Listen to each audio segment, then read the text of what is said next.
नमस्कार, मैं दीपक शर्मा हूँ। मेरे यूट्यूब मंच पर आपका स्वागत है। दोस्तों, क्या नीतीश कुमार इस नए साल में मोदी जी का, अमित शाह का साथ छोड़ने जा रहे हैं? और क्या साथ छोड़कर, मोदी जी का एनडीए छोड़कर, क्या नीतीश कुमार लालू यादव के साथ मिलकर सरकार बनाने जा रहे हैं? और ये जो प्लान है, लालू का जो प्लान है, प्रोजेक्ट लालू है, क्या इसमें कांग्रेस और वामपंथी दल, बिहार की जो वामपंथी पार्टी हैं जिनके ठीक ठाक विधायक हैं, क्या इनकी भी सहमति है, इनकी भी मोहर है इस प्लान पर? और अगर ऐसा होने जा रहा है तो क्या आने वाले दिनों में, मकर संक्रांति आते आते कुछ दिन बाद, क्या वाकई बिहार में सरकार बदलने जा रही है, चेंज ऑफ रेजीम होने जा रहा है? अब ये बात मैं नहीं कह रहा हूं, ये बात खुद लालू यादव ने कैमरे पर एक खास इंटरव्यू में कही और उन्होंने कहा कि हमारे दरवाजे नीतीश कुमार के लिए खोले हैं और नीतीश कुमार अगर आए तो हम मिलकर काम करना चाहेंगे और जो पुराने गिले शिकवे हैं वो मैंने भुला दिए। सुनिए, पहले लालू जी को सुनिए। जो लोगों के जहन में है नीतीश कुमार को लेकर के, नए साल पर दरवाजा आपका खुला हुआ है? हमारा तो खुला हुआ है, नीतीश कुमार को भी खोल कर रखना चाहिए। फिर आएंगे तो रख लेंगे आप? हाँ, रख लेंगे।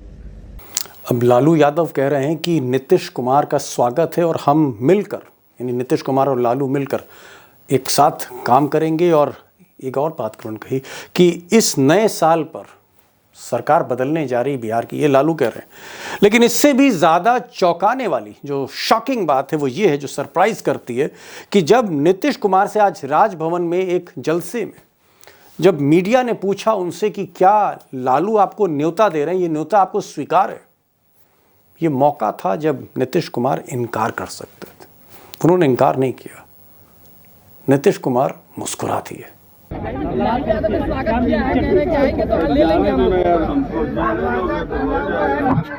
अब नीतीश कुमार का चुप रह जाना, मुस्कुराना, ये भी बहुत सी बातों की तरफ इशारा करता है। लेकिन दोस्तों, इससे भी चौंकाने वाली बात एक हुई उसी राजभवन में जहां पर शपथ ले रहे थे नए राज्यपाल आरिफ मोहम्मद खान। उसी राजभवन में जब नीतीश कुमार का कुछ देर बाद तेजस्वी यादव से सामना हुआ, रूबरू हुए, तो ना सिर्फ नमस्कार किया, अभिवादन किया, नीतीश कुमार ने आउट ऑफ द वे जाकर तेजस्वी के कंधे पर हाथ रख दिया। ये भी बात मामूली नहीं है। तो इधर नीतीश कुमार जो हैं वो तेजस्वी के कंधे पर हाथ रख रहे हैं और भतीजा जो है चाचा को नमस्कार कर रहा है। और उधर राजभवन में ही कांग्रेस, जो लालू के साथी हैं, साझेदार हैं, पार्टनर हैं, कांग्रेस कह रही है कि भाई नीतीश कुमार जो हैं वो गांधी विचारधारा के हैं और उन्हें बीजेपी छोड़कर हमारे साथ आ जाना चाहिए, वक्त आ गया है। नीतीश जी की विचारधारा तो गांधीवादी विचारधारा है। हम मानते हैं कि गांधीवादी विचारधारा के लोग हैं, उनको इधर आ जाना चाहिए। अब दोस्तों, बिहार में बारात तो एकदम लगता है सज चुकी है। लालू तैयार हैं, तेजस्वी भी कहीं ना कहीं तैयार ही हैं, इशारों में।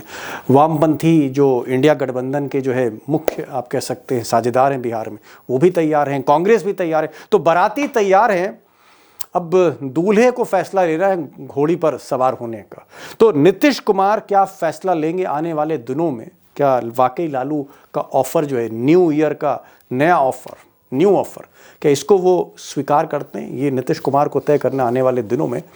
लेकिन यहाँ पर एक बात मैं अंडरलाइन करना चाहता हूँ, रेखांकित करना चाहता हूँ, और वो बात ये है कि नीतीश कुमार वाकई कुछ दिनों से, पिछले कुछ महीनों से मोदी और शाह से कंफर्टेबल नहीं है। ये फैक्ट है, ये तथ्य है। और कहीं ना कहीं उन्हें बीजेपी का जो साथ है, उनकी बीजेपी की जो नीतियां हैं, बीजेपी की जो नीयत है, वो उनको रास नहीं आ रही। मिसाल के तौर पर अगर आप देखें, पहला पॉइंट अगर आप देखें, फर्स्ट पॉइंट, बड़ा इंपॉर्टेंट पॉइंट है कि बीजेपी का जो एजेंडा है, खासकर बटेंगे तो कटेंगे, पड़ोस में जो मुख्यमंत्री हैं योगी आदित्यनाथ, उनका जो एजेंडा है, जिसको बीजेपी बिहार में भी लागू करना चाहती है, उग्र हिंदुत्व का एजेंडा, ये नीतीश कुमार को रास नहीं आ रहा, क्योंकि उन्हें लगता है कि उनका जो मुस्लिम वोट बैंक है, दलित वोट बैंक है, उस पर आंच आ सकती है।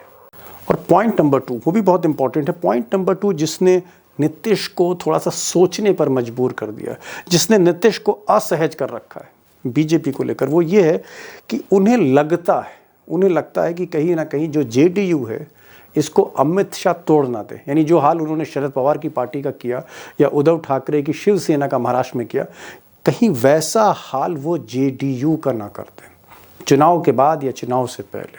तो एक खतरा है उनको जेडीयू को लेके कि जेडीयू कितनी सुरक्षित है मोदी और अमित शाह के साथ। और जिस तरह से जेडीयू के कई नेता संजय झा और लल्लन सिंह अमित शाह की गोद में बैठे हुए हैं, ऐसा तो नहीं है कि पार्टी धीरे धीरे बीजेपी की तरफ, जो बड़े नेता हैं जो मलाईदार पदों पर हैं, कहीं ये बीजेपी की तरफ शिफ्ट ना हो जाए और पार्टी स्प्लिट ना हो जाए। कहीं ना कहीं उनको ये भी खतरा लगता है कि ये जो संजय झा हैं या फिर लल्लन सिंह हैं, ये कहीं एकनाथ शिंदे और अजीत पवार के रोल में तो नहीं है। तो पार्टी के टूटने का खतरा। और पॉइंट नंबर 3, एक और बात है जो कहीं ना कहीं नीतीश कुमार को चुभ रही है, फांस की तरह चुभ रही है, वो ये है कि कहीं बीजेपी इस साल जो चुनाव हो रहे हैं बिहार में, चुनाव जीतने के बाद नीतीश कुमार को किनारे ना कर दे, जैसे एकनाथ शिंदे को किनारे कर दिया, कहीं दूध में मक्खी की तरह बाहर ना कर दे, दूध में मक्खी आ जाती है। तो एक ये भी एक डर है और बड़ा जेन्युइन डर है। नीतीश कुमार ने अपने कुछ बहुत ही खास लोगों से इसको साझा भी किया है कि व्हाट आफ्टर दिस इलेक्शन, उसके बाद उनका क्या होगा। एक और पॉइंट है, और ये पॉइंट तो मैं कहूँगा एक संकेत है कि मोदी जी से और शाह साहब से जो नीतीश कुमार की पहली बॉडी लैंग्वेज थी, जो उनका कम्युनिकेशन था, वो जो संवाद था, वो संवादहीनता में बदल रहा है। मिसाल के तौर पर अभी मनमोहन सिंह जी की को श्रद्धांजलि देने जब नीतीश कुमार गए, 2 दिन थे वो दिल्ली में, और 2 दिन दिल्ली में है मोदी और शाह के घर से कुछ कोस दूर पर या कुछ कदम दूर पर, लेकिन ना उनकी मुलाकात मोदी से हुई, ना ही उनकी मुलाकात अमित शाह से हुई, ना ही नीतीश कुमार की मुलाकात नड्डा में दिल्ली से हुई। तो ये भी एक संवादहीनता। इसी तरह से बिहार में बीजेपी के कई मंत्री हैं जिससे बहुत अच्छा कम्युनिकेशन नहीं है नीतीश कुमार का। लोग ऐसा भी कहते हैं, बहुत सी बीजेपी के मंत्रियों की जो फाइलें हैं वो नीतीश कुमार के टेबल पर पड़ी रहती, नीतीश कुमार क्लियर नहीं करते। अब दोस्तों, बिहार की तस्वीर थोड़ी थोड़ी साफ हो रही, जहां ऐसा लगता है कि लालू और नीतीश थोड़ा सा कंफर्टेबल हो रहे हैं, सहज हो रहे हैं, और उतना ही असहज, उतना ही अनकंफर्टेबल नीतीश मोदी और शाह के साथ हो रहे हैं। ऐसी एक तस्वीर दिखती है। सवाल इस बात का है कि क्या नीतीश कुमार आने वाले दिनों में एक बड़ा डिसीजन लेंगे, जिस तरह के संकेत मिल रहे हैं, और अगर ये डिसीजन होता है तो इसका राष्ट्रीय राजनीति पर इम्पैक्ट क्या होगा। क्या वाकई देश की राजनीति एक नई दिशा की तरफ बढ़ेगी अगर ऐसा होता है? क्या पाटलिपुत्र पटना दिल्ली की राजनीति बदलने जा रहा है? ऐसा कुछ होने जा रहा है? सवाल बड़ा है। और आज मैंने 4 मेहमानों को इनवाइट किया है, बिहार के एक्सपर्ट्स हैं, जिसमें अशोक वानखेड़े टाइगर होंगे कई दिन के बाद, उमाकांत जी हैं, विनोद शर्मा एक बहुत ही सीनियर जर्नलिस्ट, नीतीश के भी दोस्त रहे और लालू को भी बहुत अच्छी तरह जानते हैं, उनको भी मैंने मिलाया, विनोद शर्मा जी को। और हमारे साथ अभिषेक भी होंगे, क्योंकि अभिषेक ने ही खबर ब्रेक करी थी कि लालू के बाद नीतीश खेमे में क्या हो रहा है। तो आज इन चारों को सुनिए और खुद तय करिए what's going to happen in Bihar. Bihar में होने क्या जा रहा है? टाइगर, ये जो खेल है, लालू यादव कह रहे हैं कि साहब पुराने गिले शिकवे में भूल गया, और जो दरवाजे हैं खोल दिए, दिल भी खोला है और दरवाजा भी खोल दिया है। और इधर बीजेपी में हड़कंप है। कांग्रेस कह रही है कि नीतीश आए तो उनका स्वागत है, और नीतीश को इंडिया अलायंस की कमान सौंपने की तैयारी हो रही है। What is this sir? What is 2025? 2025 is going to be very difficult. It's going to be very funny. It's going to be very interesting.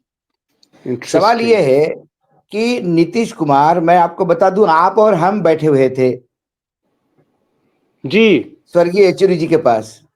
जी हाँ, जी हाँ, जी हाँ। तब येचुरी जी ने यही कहा था कि नीतीश जब वापस आए तो हमने कहा कि Nitish ji, everybody loves you, but credibility का सवाल है।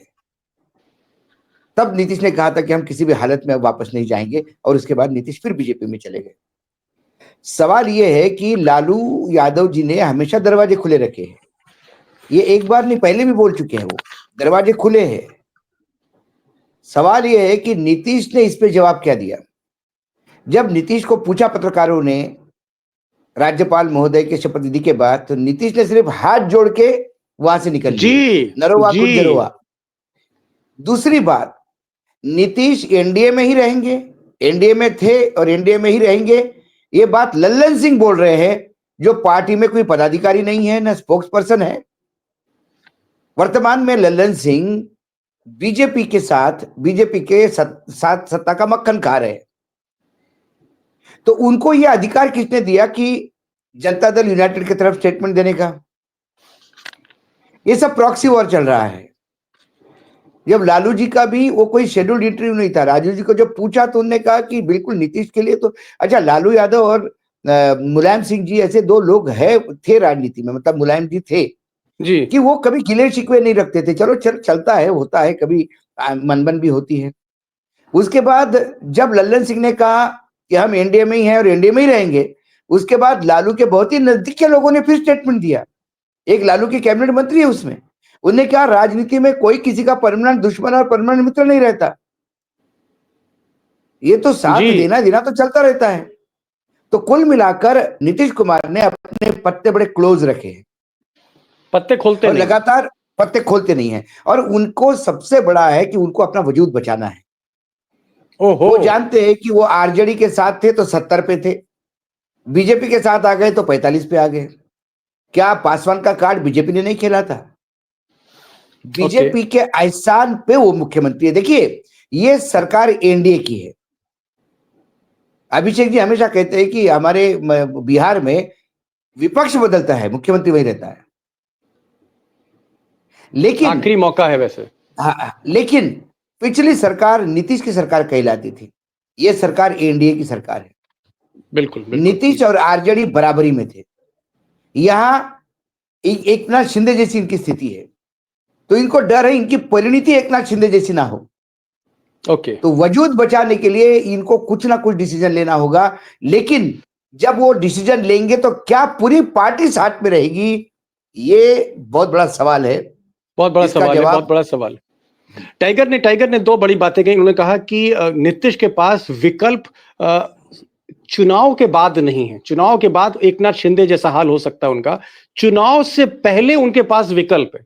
He has the card before elections, after election it's period. ऐसी स्थिति में क्या नीतीश कुमार फिर से लालू के पास जा सकते? वो ऑप्शन, विकल्प उनके पास है, लेकिन पार्टी स्प्लिट हो सकती है, क्योंकि जो केंद्र की पार्टी है, जो इस वक्त मोदी सरकार में जो मंत्री हैं नीतीश कुमार के, वो गोद में बैठे हुए अमित शाह के। मैं जरा विनोद शर्मा साहब के पास आ रहा हूं। विनोद जी, आपने तो कई सावन देखे, चाहे बिहार के हों चाहे संसद के हों। ये बताइए, नीतीश कुमार को आप इतने बरसों से जानते हैं, नीतीश कुमार से जब आज पूछा गया कि लालू आपका न्योता दे रहे हैं, लालू आपको बुलावा दे रहे हैं, तो नीतीश कुमार ने ऐसे हाथ जोड़ लिए और मुस्कुराए, वो हाथ जोड़े। और तब आरिफ मोहम्मद खान ने कहा कि नहीं, ये सवाल राजभवन मत करिए। उन्होंने बैलेंस करने की कोशिश। आपको लगता है नीतीश कुमार कहीं ना कहीं परेशान है और चुनाव के बाद, यानी इस साल के आखिर में जब बिहार के चुनाव हो जाएंगे, Nitish will not be the chief minister? क्या इस तरह की आशंकाएं हैं और कुछ हो सकता है इंटरेस्टिंग बिहार की राजनीति में? विनोद जी, देखिए, मेरी व्यक्तिगत तौर पर मैं नीतीश कुमार को कई बरसों से जानता हूं और उसका एक बहुत ही अमेजिंग पॉलिटिकल ट्रैक रिकॉर्ड रहा है।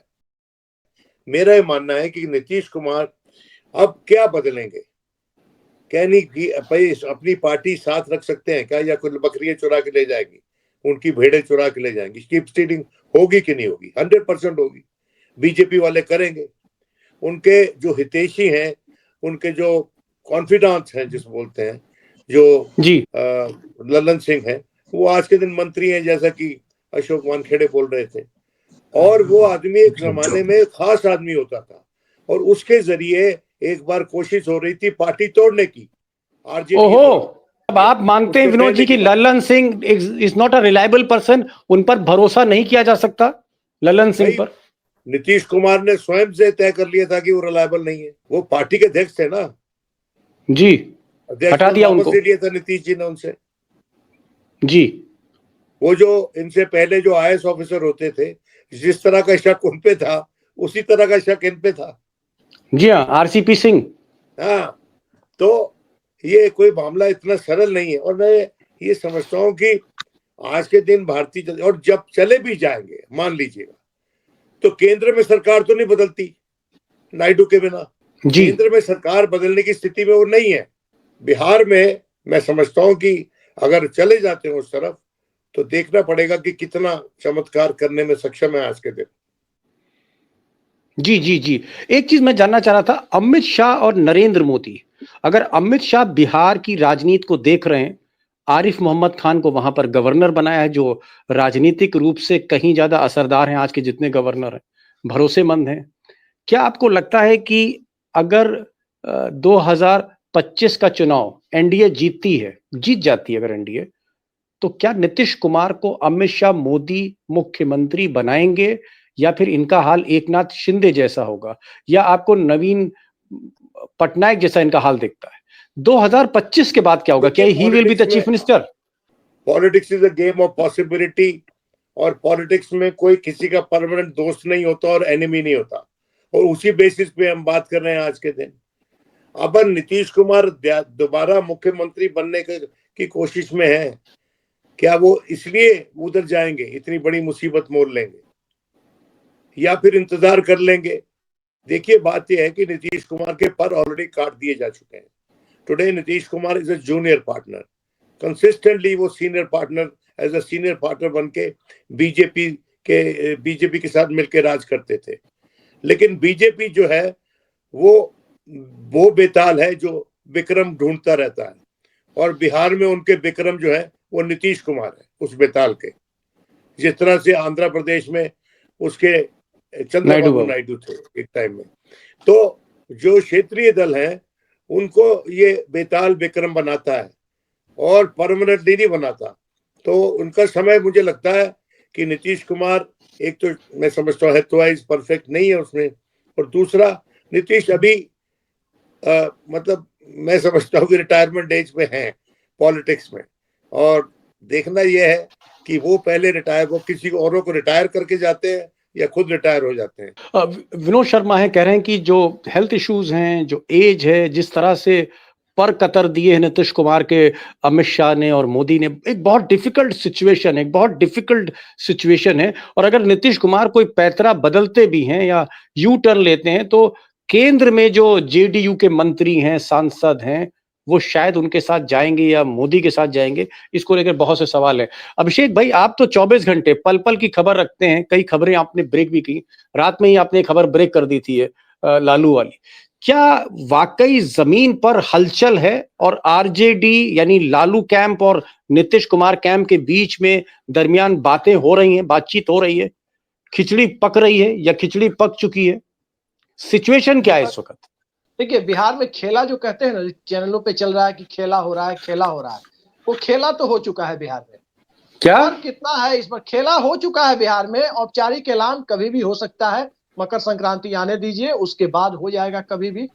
और इस खेला के बीच मुझे जो जानकारी मिली है वो यही है कि जब भी बिहार में नीतीश कुमार ने विपक्ष परिवर्तन कराया है, तब साथ साथ विधानसभा अध्यक्ष पद पर भी परिवर्तन कराया है, और हमेशा इस बात का ध्यान रखा है कि खेला उसी दिन हो जिस दिन से 14 दिन का नोटिस देकर विधानसभा सत्र बुलाया जा सके। ठीक 14वें दिन, अभी बजट 17 फरवरी में जी, उस फरवरी में जिस दिन से बजट सत्र शुरू होगा, एक दिन भी बीजेपी के नंदकिशोर यादव विधानसभा की अध्यक्षता करेंगे तो ये नीतीश कुमार की पार्टी की सेहत के लिए ठीक नहीं होगा। 14 दिन पहले, खेला होने के 1-2 दिन के भीतर या उसी दिन विधानसभा अध्यक्ष को नोटिस दिया जाएगा। और ध्यान रखिए इस बात का कि विधानसभा सत्र, बजट सेशन बिहार की असेंबली का किस दिन से शुरू होता है, क्योंकि जब जिस दिन वोटिंग होती है ना, वो विधानसभा अविश्वास प्रस्ताव जब स्पीकर के खिलाफ होता है, स्पीकर उस दिन चेयर नहीं करता है प्रोसीडिंग को, ये रूल है। चलिए ठीक है। अभिषेक कह रहे हैं, अभिषेक जो एक पल पल की जानकारी रखते हैं, कल उन्होंने खबर भी ब्रेक करी थी लालू प्रसाद यादव के बाद जो ये घटनाक्रम तेजी से बदला, वो ये कह रहे हैं कि कहीं ना कहीं पर्दे के पीछे खेल हो रहा है, खिचड़ी पक चुकी है और आने वाले समय में जो है पिक्चर और ज्यादा क्लियर होगी। लखेड़ा साहब, एक सवाल और आ रहा है, और सवाल ये आ रहा है कि जो सेकुलर कैंप है, नीतीश की पार्टी का, वो बेचैन है बीजेपी के एग्रेसिव हिंदुत्व से। और बीजेपी जिस तरह से उत्तर प्रदेश में या बाकी स्टेट्स में, महाराष्ट्र में तेजी से बटेंगे तो कटेंगे, और जो एग्रेसिव हिंदुत्व है इसको बिहार में भी जिस तरह से बढ़ा रही है, उसमें उसको लगता है कि भाई नीतीश कुमार जो है ये एक बैरियर है, एक बैरियर बड़े, और नीतीश कुमार के कैंप की तरफ से भी बेचैनी है। क्या आपको लगता है एक संभावना निकल सकती है, बन सकती है कि नीतीश कुमार का मोह भंग हो? और वैसे भी विकल्प जो है, नीतीश कुमार के पास विकल्प चुनाव से पहले है, चुनाव के बाद विकल्प नहीं है, ये तो विनोद शर्मा भी मानते हैं। जी जी, देखिए भारतीय, ये पहली बार नहीं है कि भारतीय जनता पार्टी ने बिहार को कैप्चर करने की कोशिश की है। ये पिछले 30-32 साल से भाजपा बिहार को कैप्चर करने की कोशिश कर रही है, लेकिन मैं तो कहता हूं उत्तर प्रदेश से इस मामले में बिहार एकदम अलग है कि हिंदुत्व फोर्सेस और सांप्रदायिकता की पॉलिटिक्स वहां माइनॉरिटी में है, कमजोर है, और उसी का नतीजा है कि तमाम तरह की कोशिशों के बावजूद भी भारतीय जनता पार्टी वहां सक्सेस नहीं हो पाई, अपने बल पर सरकार बनाने के करीब भी नहीं पहुंच पाई, दूर तो दूर की बात रही, करीब भी नहीं पहुंच पाई। तो ये एक तो सबसे बड़ी बात ये है। दूसरी बात ये है कि ये जो घटनाक्रम घटे हैं पिछले कुछ दिनों से, खासतौर पर अमित शाह ने जो आज तक में इंटरव्यू दिया और उसमें उन्होंने कहा कि बिहार में कौन मुख्यमंत्री होगा वो हमारा भाजपा का पार्लियामेंट्री बोर्ड तय करेगा। इसके बाद जो खलबली मच गई जेडीयू के कैंप में, खास तौर पर जो जमीनी कार्यकर्ता है, जो थर्ड लाइन फोर्थ लाइन की जो लीडरशिप है जेडीयू के अंदर, वो उनमें खलबली मच गई। और मैं आपको ये गारंटी के साथ कह रहा हूं कि ग्रास रूट लेवल पर आरजेडी का जो कार्यकर्ता है और जेडीयू के कार्यकर्ता है, उसमें कहीं कोई मतभेद नहीं है, भाईचारा बरकरार है उनमें शादी ब्याह में जाते हैं, एक दूसरे के यहाँ रिश्तेदारियां हैं, एक दूसरे के गांव में सुख दुख में जाते हैं। तो जमीनी आज जो हालात हैं और नीतीश कुमार असहज महसूस कर रहे हैं, उसका सीधा सा कारण है कि जमीन से वर्कर का जो रिंग है, नीचे वर्कर की जो रिंग है, वहां से ये डायरेक्शंस मिल रहा है, ये संकेत मिल रहे हैं कि भारतीय जनता पार्टी से ज्यादा दिन तक दाल गलेगी नहीं। Got it. लखेड़ा साहब एक बड़ी बात कही, उनका ये कहना है कि भले ही संजय झा जो इस वक्त कार्यकारी अध्यक्ष हैं जेडीयू के, या लल्लन सिंह या और जो मंत्री हैं, ये लोग भले ही दिल्ली में बैठकर मोदी और अमित शाह की हिमायत करें, लेकिन बिहार में जो जमीनी वर्कर है, जो ग्राउंड रूट ग्रास रूट पे जो वर्कर है, वो चाहता है कि नहीं, बीजेपी कहीं ना कहीं ये पार्टी तोड़ सकती है, और वहां से जो एक मैसेजिंग ऊपर जा रही है वो एक दबाव डाल रही है जेडीयू के ऊपर बिहार में। टाइगर, एक बहुत स्ट्रेट क्वेश्चन है, क्या जेडीयू चुनाव के बाद सरवाइव करेगी? 2025 के बाद क्या जेडीयू सरवाइव करेगी? Let's be straight, let's be ruthless in our answers. बहुत मुश्किल है, क्योंकि आप इस चुनाव में मशीनों का खेल भी भूल मत जाइए, चुनाव आयोग का एक रोल वो भी मत भूल जाइए। महाराष्ट्र जो हरियाणा में हुआ वो बिहार में हो नहीं सकता, ऐसा किसने कहा आपको? पॉइंट नंबर 2, मैं इस थ्योरी को आप कैसे समझेंगे? जैसे अभिषेक जी ने कहा कि ये दोनों का बहुत पहले से अंडरस्टैंडिंग है कि कांग्रेस को भी नहीं पनपने देंगे, बीजेपी को भी नहीं पनपने देंगे। कांग्रेस का इतिहास रहा है, कांग्रेस ने जब भी गठबंधन किया वो राज्य में कांग्रेस माइनॉरिटी पे आ गई है, और बीजेपी का इतिहास रहा है, बीजेपी ने जहां गठबंधन किया वहां बीजेपी हावी रही है। तो बीजेपी के साथ गठबंधन करने की जरूरत क्या थी? मुझे सिंपल बात बताइए। जब जनता दल और RJD, Janata Dal United RJD दोनों मिलकर सरकार में थे, कांग्रेस का समर्थन था, क्या गरज थी इनको, जनता दल यूनाइटेड को, बीजेपी के साथ जाने की? क्योंकि बीजेपी सिर्फ चुनावी राजनीति नहीं करती, बीजेपी आपके पार्टी को अंदर से खोखला करती है, अपने स्लीपर सेल भेजती है। आज कांग्रेस में कितने स्लीपर सेल है बीजेपी के? आज जनता दल यूनाइटेड में जनता दल यूनाइटेड ओरिजिनल कहां है पूछो। केजरीवाल लेटर लिखता है, उसका जवाब संजय सिंह देता है, लल्लन सिंह उसकी प्रेस कॉन्फ्रेंस देता है, लालू यादव बोलता है दरवाजे खुले हैं, उसका नाम लल्लन, हु इज लल्लन सिंह? किसके इशारे पे लल्लन सिंह बोल रहे हैं?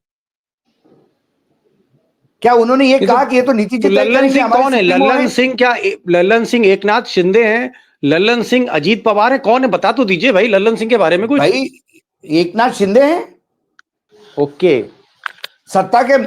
आप मुझे बताइए, अमित शाह को इतना टाइम है कि वो संजय झा के यहाँ रात को डिनर पे जा सकते हैं, एनडीए की मीटिंग में जा सकते हैं, एनडीए के घटक दल की मीटिंग बोलते हैं, उसमें से नीतीश कुमार गायब होते हैं। नीतीश कुमार 3 दिन दिल्ली में पड़े रहते, ना प्रधानमंत्री के पास टाइम है, ना अमित शाह जी के पास। अरे नड्डा जी ने मना कर दिया मिलने से। विनोद जी, भाई टाइगर का ये कहना है कि 2025 के चुनाव के बाद जेडीयू का आगे बढ़ना, आगे सरवाइव करना बड़ा मुश्किल है। मतलब बकरे की अम्मा कब तक खैर बनाएगी, दैट इज द सिचुएशन। मैं आपसे पूछ रहा हूं, क्या आपको वाकई ऐसा लगता है कि जिस तरह की एक्टिविटीज है, भाई नीतीश कुमार 3 दिन रहे, प्रधानमंत्री को समय देना चाहिए था, इतने बड़े आपके अलाई हैं, 12 सांसद उनके, और अगर प्रधानमंत्री के पास समय नहीं था, हो सकता है दिलजीत दोसांझ के गाने सुनने हो मोदी जी को, और दिलजीत के गाने सुन रहे थे, नीतीश कुमार के लिए समय ना हो, तो कम से कम अमित शाह को बुलाना चाहिए था। अमित शाह संजय झा के घर डिनर करने जा रहे हैं, और संजय झा का बाप यहाँ दिल्ली में है, उससे नहीं मिल रहे, बाप को पीछे कर दिया। तो क्या आपको लगता है कहीं ना कहीं विनोद जी गड़बड़ है? विद ड्यू रिस्पेक्ट, एक मिनट विनोद जी, एक सेकंड, विद ड्यू रिस्पेक्ट, आप थोड़े से शब्द आपके ठीक कर लीजिए। संजय झा का बाप कौन है? नीतीश कुमार नहीं है, संजय उसका बाप तो दिल्ली में बैठा है। ठीक जी विनोद जी, इस पार्टी का फ्यूचर क्या है? ये वो बेताल है जो विक्रम ढूंढता है भाई। मैं आपको भी बोला तो सही मैंने, ये जहां जाता है ये विक्रम ढूंढता है, उसमें कंधे पे सवार हो जाता है, और जिसके कंधे पे सवार होता है उसका थैंक यू हो जाता है। ये कोशिश है कि इनकी थैंक यू करवा लें, और इन्होंने तैयार किया हुआ एक और प्रशांत किशोर जो है, प्रशांत किशोर की पार्टी है। प्रशांत किशोर तो अगड़ी जाति का है ना, लिखता तो प्रशांत किशोर ही है। उन्होंने एक और तैयार किया हुआ है घोड़ा, कि भाई इलेक्शन होंगे तो इसको घोड़े को लगा देंगे, ये उनको वो उनको रोकेगा जाके, दौड़ लगेगी तो। और दूसरी बात, ये चिराग पासवान। अभिषेक, आपको क्या लगता है, लास्ट राउंड है, क्या आपको लगता है कि वाकई लालू और नीतीश कैंप में बातचीत चल रही थी, और ये बातचीत यहां तक पहुंच गई कि जब लालू यादव से पूछा गया तो उन्होंने इशारा कर दिया कि हाँ साहब दरवाजे खुले हैं, हम उनका स्वागत कर रहे हैं, और आज नीतीश कुमार चुप रहे, कुछ बोले नहीं? ये एक मौन सहमति थी नीतीश कुमार की, या वो बार्गेन कर रहे हैं बीजेपी से कोई? नहीं, देखिए, तेजस्वी यादव बार्गेन कर रहे हैं। 2 बातें सामने आ रही है। पहला कि तेजस्वी यादव के ऊपर लैंड फॉर जॉब के मामले में कोई कथित दबाव है सत्ताधारी दल की तरफ से। वो चार्जशीट भी हो चुकी है, आप जानते हैं कि ट्रायल शुरू होना है वहां राउज एवेन्यू कोर्ट में। एक वो मामला बताया जाता है कि तेजस्वी यादव हिचक रहे हैं। दूसरा मामला जो शाम में मैंने सुना अभी तो कोई 1 घंटे पहले, वो ये है कि 2028 का जो राज्यसभा चुनाव है, जून 2028 का, उसके लिए तेजस्वी यादव नीतीश कुमार से घोषित तौर पर न सही तो अघोषित तौर पर यह एश्योरेंस चाहते हैं कि उस वक्त आप 2034 तक की बुकिंग दिल्ली की करके चले जाइए और 28 में सत्ता सौंप दीजिए। मतलब 2.5 पौने 3 साल आप कह सकते हैं कि वो चाहते हैं कि नीतीश कुमार को मौका दिया जाए। तो ये बातें अंदर से, दोनों ही बातें सामने आ रही हैं। और इसी बीच में लालू यादव वाली बात जो आपने कही, देखिए लालू यादव बहुत प्रैक्टिकल नेता है, बहुत प्रैग्मेटिक है। लालू यादव इस बात को जानते हैं कि जैसे ही बिहार में जनता दल यूनाइटेड खत्म होगी, एमवाई वर्सेस ऑल की स्थिति उत्तर प्रदेश के जैसी बिहार में बनाई जा सकती है, जो 2014, 17, 19 और 22 के 4 लोकसभा विधानसभा चुनाव में यूपी ने देखा है। और इस हालात को लालू यादव जानते हैं बहुत अच्छे तरीके से, और इसी वजह से नीतीश कुमार को पॉलिटिकली ऑक्सीजन देते रहना लालू यादव की सबसे बड़ी सियासी पॉलिटिकल कंपल्सन है, सियासी मजबूरी है। इस बात को भी एक्सेप्ट करना होगा। चलिए एक सवाल और बता दीजिए, एक लाइन में हम कह दें दीपक जी, जब तक नरेंद्र मोदी के रूप में संघ का, बीजेपी का एक ओबीसी कार्ड ऊपर में है, तब तक नीतीश कुमार लालू यादव के लिए एक पॉलिटिकल कंपल्सन है, पॉलिटिकल कंपल्सन। मेरे एक सवाल और, मान लीजिए, चलिए जो लालू और जेडीयू के कैंप से, जो नीतीश का कैंप है, उनसे जो हमें जिस तरह के सिग्नल मिल रहे, हमने मान लिया कि इस बार मकर संक्रांति के बाद या मकर संक्रांति के दिन मान लीजिए नीतीश कुमार चले जाते हैं लालू के साथ, तो क्या ये जो सेंटर में ललन सिंह हैं या फिर आपके संजय झा हैं, क्या जेडीयू, दिल्ली की जेडीयू जो है, जो लोकसभा में जेडीयू है, ये स्प्लिट कर जाएगी पूरी तरह से? और क्या विधायक भी टूटेंगे? लल्लन सिंह और संजय झा क्या फिर जेडीयू को तोड़ सकते हैं पटना में? या पटना में अभी भी ताकत जो है वो इस वक्त जेडीयू के ताकत जो है अभी भी नीतीश कुमार के हाथ में? नहीं, जेडीयू स्प्लिट होने नहीं जा रही है। इक्का दुक्का लोग जो राज्यसभा में है या विधान परिषद में है वो जा सकते हैं। विधानसभा वाले लोगों को बखूबी पता है कि लालू यादव का जनाधार बहुत बड़ा है और वो एक मुश्त वोट गिरता है, उसमें कोई खेला नहीं होता है। उनके वोटर पॉलिटिकली इतने स्मार्ट नहीं है कि किसी चिराग मॉडल का हिस्सा बन जाए, किसी साजिश का हिस्सा बनकर ऊपर के आदेशों को माने। चलिए, वो सिर्फ चेहरा जी, देखते हैं कि लालू यस यादव टाइगर, आप कुछ कहना चाह रहे हैं? टाइगर इंटरवीन करना चाह रहे हैं? जी टाइगर। ये सारा घटनाक्रम जो हम सपोज टू बी जो डिस्कस कर रहे हैं, उसमें राज्यपाल कौन है इसका भी ख्याल रखिए आप। ओके, मैं भूल गया, वेरी सॉरी करने जाएंगे sir, I am very sorry sir. मैंने क्या कहा, आप इस्तीफा देने जाएंगे उसके पहले राज्यपाल यदि ये कहे कि आप इस्तीफा काय को दे रहे हैं, वैसे ही आप माइनॉरिटी में आ गए हैं, आपके आने के 2 घंटा पहले बीजेपी ने विड्रॉ कर दिया सपोर्ट। टाइगर सुपर क्वेश्चन ये है कि क्या लालू और नीतीश कुमार, इनके बीच जो पर्दे के पीछे बातें हो रही थी, खिचड़ी पक रही थी, जो अभिषेक कह रहे, क्या ये खिचड़ी पकने की बात मोदी को पता लग चुकी थी और इसीलिए आरिफ मोहम्मद खान को वहां भेजा गया है? देखिए, खिचड़ी ना पक पाए, प्लानिंग से भेजा है उनको, बहुत प्लानिंग से भेजा है। और उन्होंने आते से राबड़ी देवी की यहाँ पे भी मुलाकात की है, उन्होंने भी अपने पॉलिटिकल कॉन्टेक्ट कर लिए है। वो बहुत श्योर नेता है, वो अपना खेल करेंगे। इसलिए मैंने कहा कि आपको ये भी ख्याल करना पड़ेगा कि गवर्नर का क्या रोल है। आप लड़ते रहिए, सुप्रीम कोर्ट जाते जाइए, वो राष्ट्रपति शासन लागू कर देगा, आप जाइए कोर्ट में जाइए। अब संविधान का तो कोई रहा नहीं है, कौन संविधान की केयर करता है? कौन सी संवैधानिक बातें हो रही है? कोर्ट भी इसको, यदि कोर्ट ने भी कहा कि अभी चुनाव ही करवाते हैं, अभी रुक जाइए, तब तक राष्ट्रपति शासन लागू हो जाए।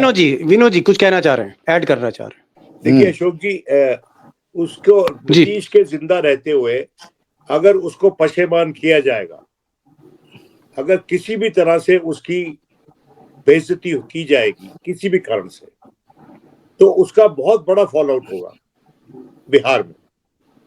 अगर उसको किसी इस तरह से उनका ट्रीटमेंट ऐसे हुआ जैसे कि आखिर में शिंदे के साथ बाद में हुआ, इलेक्शन के बाद में हुआ, उनको, नीतीश कुमार को वो डिकंस्ट्रक्ट नहीं कर सकते जब तक वो जिंदा हैं। लेकिन साहब, लालू और नीतीश एक हो गए तो फिर क्या बिहार में इस समीकरण को कोई नहीं तोड़ सकता? मोदी और शाह के बूते की बात नहीं है, और आरिफ मोहम्मद खान भी कहीं ना कहीं एक ट्रम्प कार्ड के तौर पे ये भी नीतीश और लालू की जोड़ी को नहीं तोड़ पाएंगे। इस जोड़ी का कोई तोड़ नहीं है लालू नीतीश की। इस जोड़ी का जब तक दो नीतीश और लालू प्रसाद के इर्द गिर्द बिहार की राजनीति घूम रही है, कोई विकल्प नहीं है। मैं बिहार में रहा हूं, 70% सोशल जस्टिस का वोट है, माइनॉरिटीज वोट है। अंबेडकर के मुद्दे पर जो देश में तूफान मचा, संसद में तूफान मचा, उसमें एक नई अंदर खाने बिहार के दलितों में, जो अंबेडकरवादियों में, जिनसे मेरी जान पहचान है, मैं वहां रहते हुए भी और उसके बाद भी, वो लोग बहुत उद्वेलित हैं। और मैं कह रहा हूं कि लोग वक्त की इंतजार कर रहे हैं। और ये जो साल क्रूशियल इसलिए है कि जाति जनगणना होनी है, और भारतीय जनता पार्टी इस जाति जनगणना का जो सांप है, इसको पार नहीं कर पाएगी। और ये सच बात है कि आरिफ मोहम्मद खान एक प्रोएक्टिव गवर्नर है, प्रोएक्टिव सक्रिय है, इवेंट वाले हैं। वो मोदी जी से सीख गए, उनकी दोस्ती में जब से गए हैं वो सीख गए हैं कि इवेंट मैनेजमेंट कैसे किया जाता है। कुल मिलाकर आज के जो पैनलिस्ट हैं, इनका ये कहना है कि साहब देखिए, चाहे आरिफ मोहम्मद खान मोदी के गवर्नर जनरल हो, उसकी भूमिका में हो, या फिर संजय झा जो कार्यकारी अध्यक्ष हैं वो अमित शाह की गोद में बैठे हो, या लल्लन सिंह जो है आप मोदी के लिए बैटिंग कर रहे हो, लेकिन नीतीश और लालू अगर ये दो एक हो गए तो फिर चाहे जितनी बड़ी ताकत हो, चाहे वो बायोलॉजिकल पावर हो मोदी जी की, आसमानी ताकत हो, वो भी फिर इस ताकत के आगे लड़ नहीं सकती, कम से कम पाटलिपुत्र में। तो तय करना है अब नीतीश कुमार को, जो आज मुस्कुरा दिए, जिन्होंने आज सवाल का जवाब नहीं दिया लालू के न्योते पर, लेकिन मुस्कुराए। हाँ, एक चीज जरूर आज नीतीश कुमार ने करी जो 3-4 महीने से नहीं कर रहे थे, आज वो आगे बढ़कर उन्होंने जो है तेजस्वी की तरफ मुस्कुराए और तेजस्वी के कंधे पर हाथ रखा। और तस्वीरें झूठ नहीं बोलती। तेजस्वी के कंधे पर हाथ रखा और कहीं ना कहीं लालू के सवाल पर मुस्कुराए। देखना है आगे क्या होता है। मुझे लगता है कि बिहार की जो राजनीति है, बिहार का जो घटनाक्रम है, दिलचस्प होता जा रहा है। Thank you so much for joining this programme. आज विनोद शर्मा जी का मैं शुक्रिया अदा करूंगा, वरिष्ठ पत्रकार हमारे बीच में आज पहली बार आए। शुक्रिया अदा मैं अशोक टाइगर का भी करूंगा, अभिषेक आपका भी शुक्रिया, और लखेड़ा साहब आप आए। Thank you so much for joining this programme. Thank you so much.